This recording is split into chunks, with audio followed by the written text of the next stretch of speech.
So now that we've built our first floor, so what we're going to do is we're going to install the stairs. So first we'll go back to our ground floor plan, and in the architecture tab we have a circulation panel. There's our stair. So we'll select stair. So in here we have again our mode, so we got the red X to finish, green tick to complete and accept. Next, the different type of components. We have a straight stair, we have a full step spiral, center end stair, L shape and a U shape. These are predefined components. With the stair there, the UK building regs are built into these stairs. So all we have to do is when we draw our stairs, right now we're on our ground floor, so the base constraint will automatically be the ground floor. So the next level up will be the next level in our floor plans for the project browser. So it'll automatically go to the first floor. So it's going to calculate the goings and risers referring back to the UK building regs and work out how many you actually need. So just to quickly place one, I'm going to use these straight stairs. Click once to start, move my cursor around, and you can see if I zoom in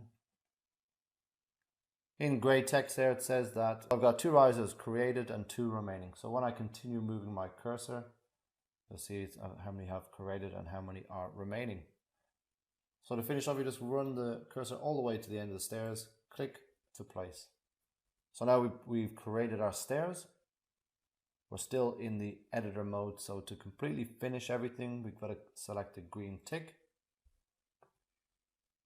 And then if you go to our 3D mode, you can see there is our stair.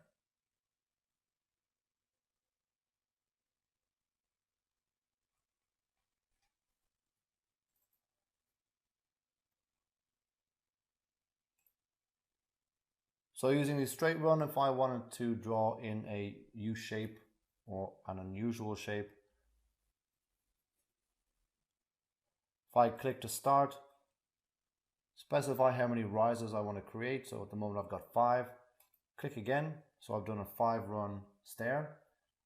So remaining in the stair creation mode, wherever I click again to start, the software will generate a landing between those 2 points.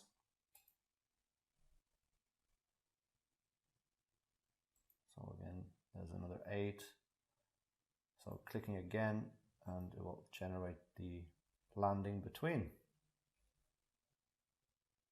Green tick to finish.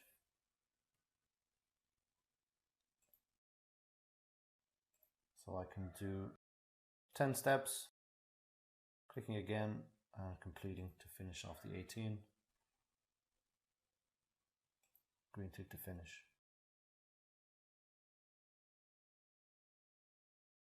So sticking with the straight run, the options I have here in the options bar, I've got my location line. So right now, when we created those stairs, the run was just on the center. We can change it to the exterior support on the left-hand side, the run on the left-hand side, the run center, which we've been using, the run to the right-hand side, or the exterior support to the right-hand side. So if I go exterior support left, you see the location line on the left-hand side of the run. I can also specify an offset. So when I run my location line, it'll be 1000 below. I can also specify the width of my run. So by default, it will be 1000. So if I increase that to say 3000, when I make my stairs, the width of the stairs is now 3000. And lastly is the automatic landing. So if I didn't want that landing to appear each time I clicked my mouse, I can turn that off.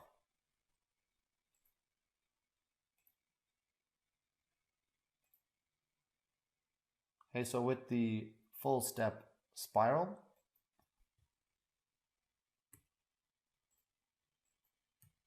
I'll just change the width. I'm going to specify the center point, just moving the cursor out then to specify the radius. Again, I can change the width, offset, and so on.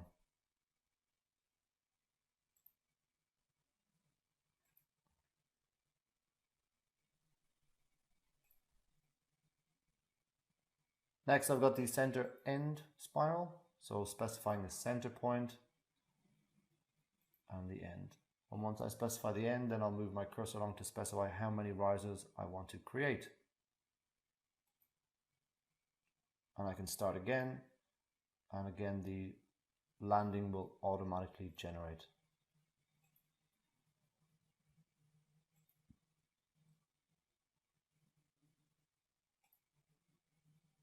Then I have the L-shaped winder. Again, I've got all my options here. With this one, we'll just simply click and place it.